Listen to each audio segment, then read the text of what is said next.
Peace Almighty. Brother Luis, what's good with you?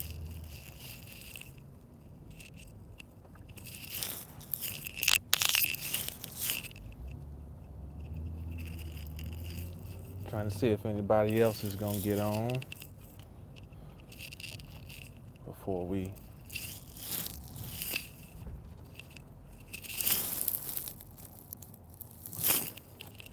get going here. I know people probably at work.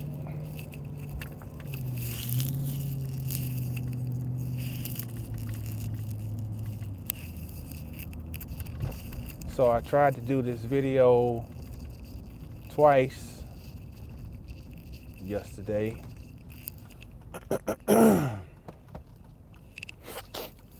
Just trying to figure out how to set up the live stream on my laptop. Still got to work out a few kinks, but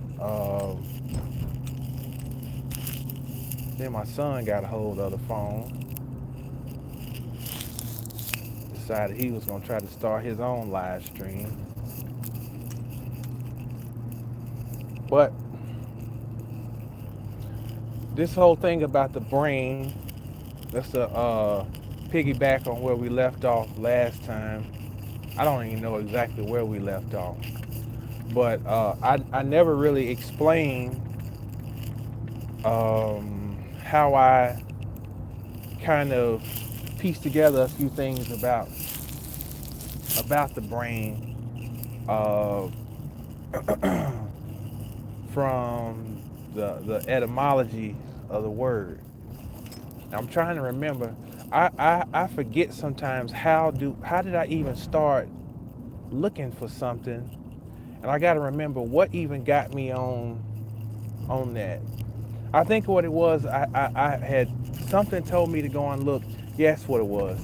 It was about those 12 cranial nerves. So I went looking in. I got a big old thick textbook on the brain. So I was just in there looking at the section on the cranial nerves, and I started seeing these different images of certain parts of the brain. What they had, I guess they've dissected a brain, and they're showing it in the book. And these different images look like monsters, or the shapes of certain characters that are familiar, that we're familiar with, like in Hollywood and cartoons and things of that nature. And I was like, well, wow.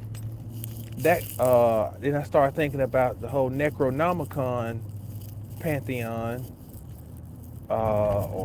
and like Cthulhu and Merlin Hotep and all these other characters and these monstrous creatures, and I could see a correlation between those and these images of the brain.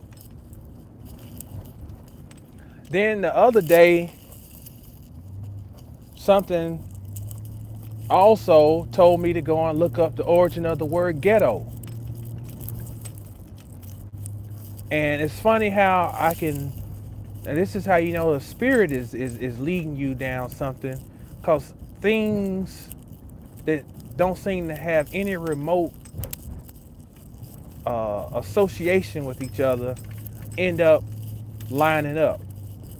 So I was looking up the origin of the word ghetto, and it came back to a root that's Leb. I think that's what it is, Leb. Now, whenever you see Leb, like Lebanon, and like the word for yogurt in Arabic is Lebanese. Whenever you see the Lev root, it's talking about white, as in a white light, bright. Okay? So I'm trying to remember, put all this together in my head off of memory. So just put a paper clip right there. File that back in your memory. Now let's go back to the other day when I looked up Brain. Brain took me back to, I couldn't find it in one book. In another one, it took me back to the root breg, because brain, yeah, breg. Then I said, well, I can't find brain in the Bible. Uh, and something told me to look up brick. Brick. When I looked up brick in the Bible, in the Concordian, the Hebrew word Lebanon. Okay. Then when I went to my other etymology book, I found that when you look up brain, it goes to breg again. But when you look up brick, brick tells you to find the origin, you have to look at the word break. So we see brick and break is the same basic word. And break, guess what break tied back to? Breg. So what I'm trying to say is we go full circle here. I looked up the word ghetto. Ghetto comes back to the root leb. Leb is a white, bright, light, or color. Then I looked up the word brain. Brain comes back to the root breg. I looked up the word brick. Brick comes back to the root breg. But it also aligns with the Hebrew word Lebanon. So all of these things are talking about one concept. Now this is where you got to figure out, what is the symbol that's being implied by all of these words? That, and we go to the story in Genesis where they're building the Tower of Babel using bricks.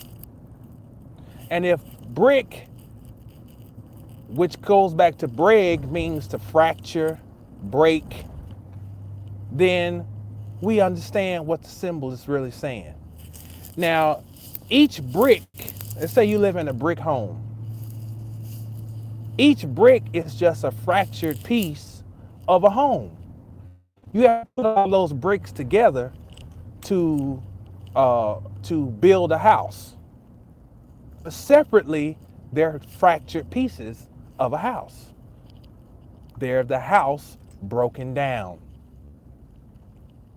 So that story in the 11th chapter of Genesis, where the Tower of Babel is destroyed and the people are scattered and their language is scattered, they're telling you a creation story.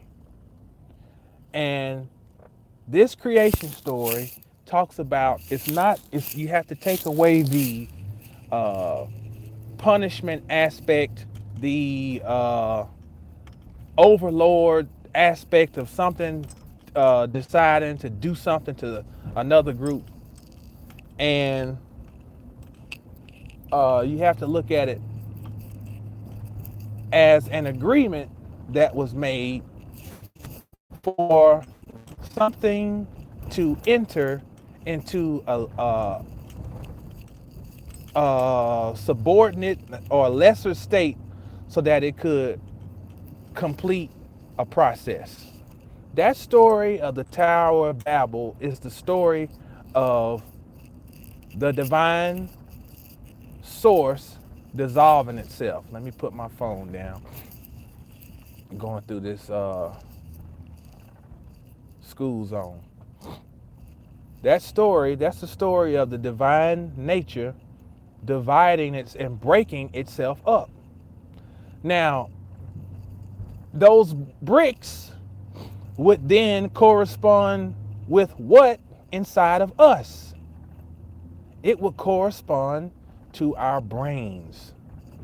Each brain is a brick of one huge mental house.